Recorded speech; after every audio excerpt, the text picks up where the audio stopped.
first video making advice I ever took was to start a daily vlog.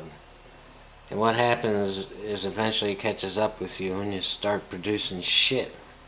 And this is why there's so much shit on YouTube. And you wind up getting burnt out and just resenting the whole process. And it's a process that you used to love. It's a process of creation. And now it's not your choice anymore. You have to do it. It's not healthy.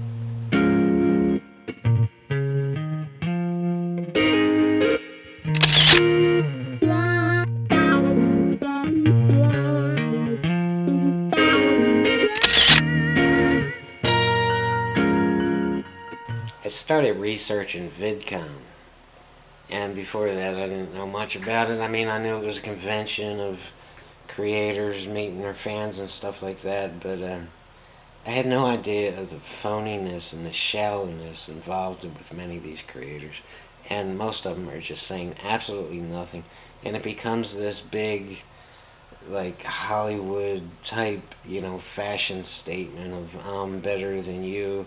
I got rich on YouTube and you're just my little sheep. It gets sickening, and it really started turning me off to YouTube. And it became less about creators meeting their fan base and the people watching their videos, and more about, look at me. I got rich on YouTube by making, videos about fucking nothing.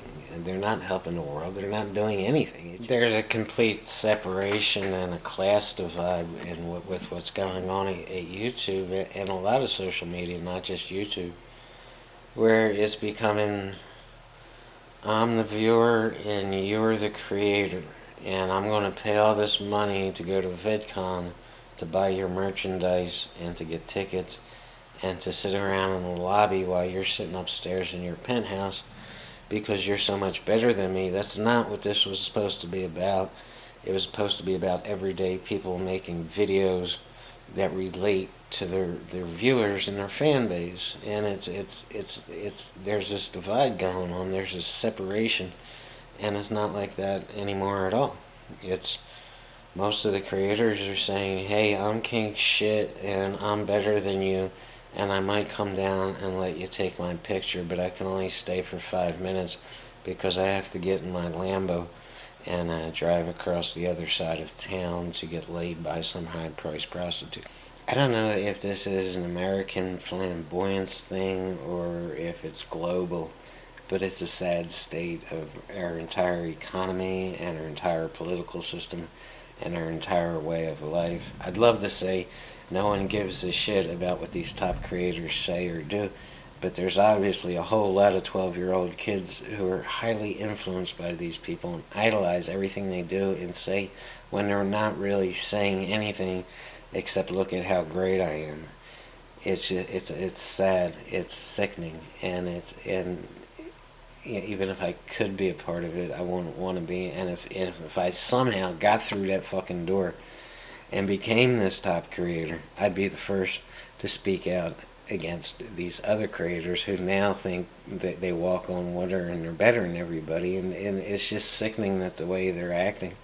They're acting like some kind of, high-dollar movie star.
It's not all of them. There are some creators who go out of their way at VidCon to meet their fans, and they usually get barred from VidCon. Every now and then, once a year, there's one or two or maybe three top-level creators who break all the rules at VidCon and say, fuck you, YouTube, fuck you, VidCon, fuck you, Google. I'm going down in the lobby and meet my fans because these are the people I love. These are the people I do it for. And they usually get barred from VidCon. There's people running VidCon are just materialistic money grubbers using the creators to make them money.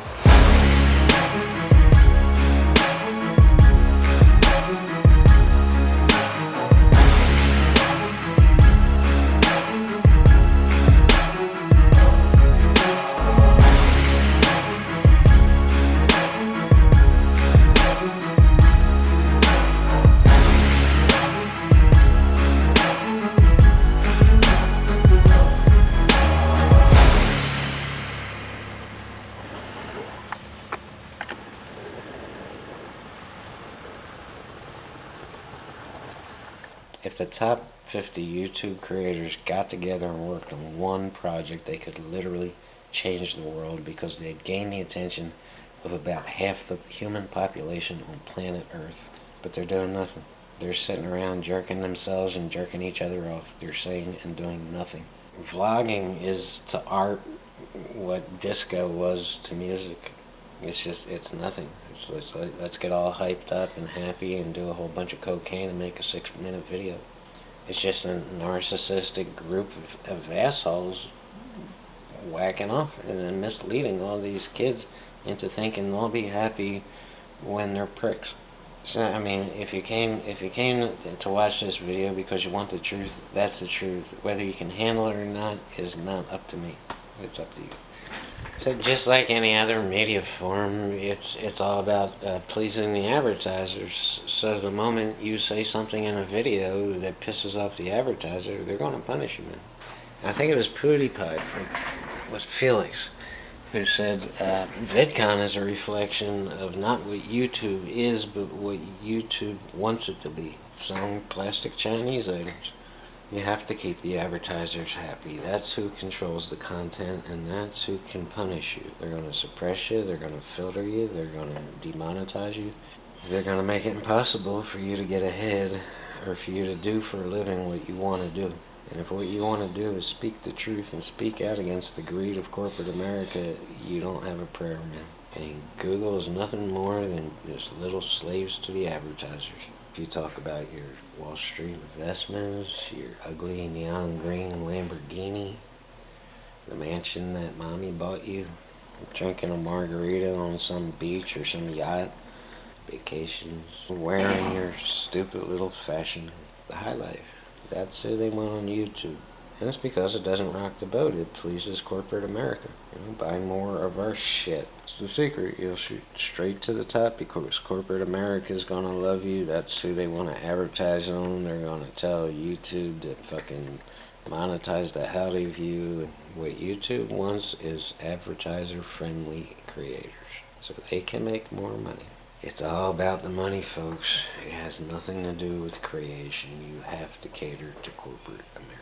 If you speak out against all that greed and all that freaking ugliness and all the suppression and everything else going on in America and pretty much the rest of the world too,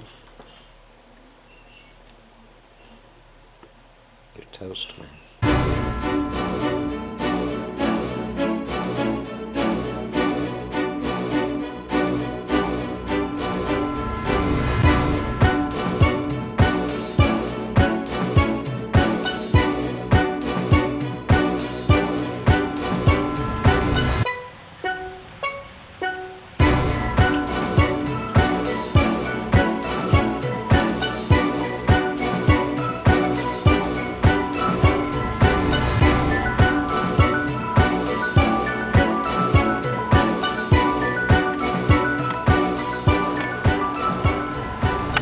Casey Neistat, who is great, who I still watch every single day, who's still probably the best vlogger on the internet, started his career by defacing Apple advertisements. So what Casey did was prove that he's just like you and I, that we relate to him and that he's standing for us, and he's going to expose Apple's little battery scam.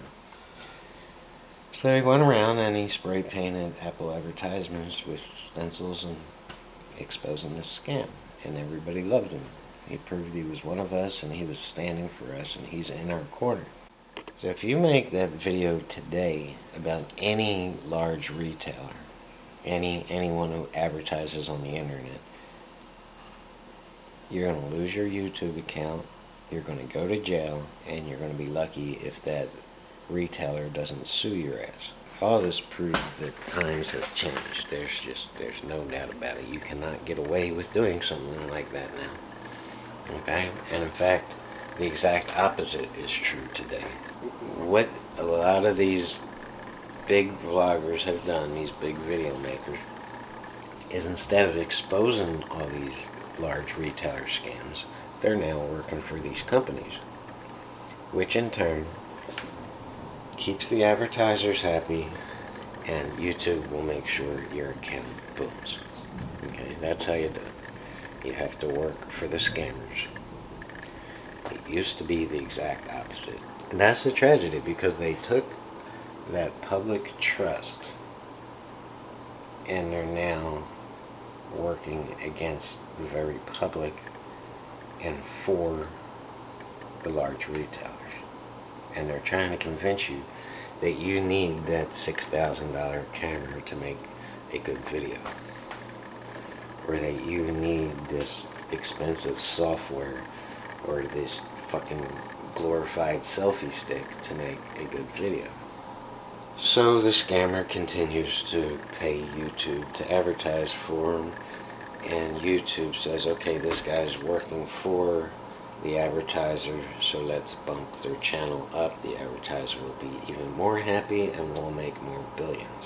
So the whole key to this is to filter and suppress small creators and make them think that they need that glorified selfie stick or that Apple gizmo to make great vlogs.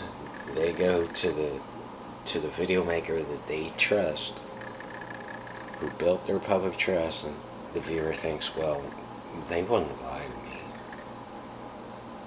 so I'm going to trust this. I'm going to click on that affiliate link and I'm going to buy that glorified selfie stick.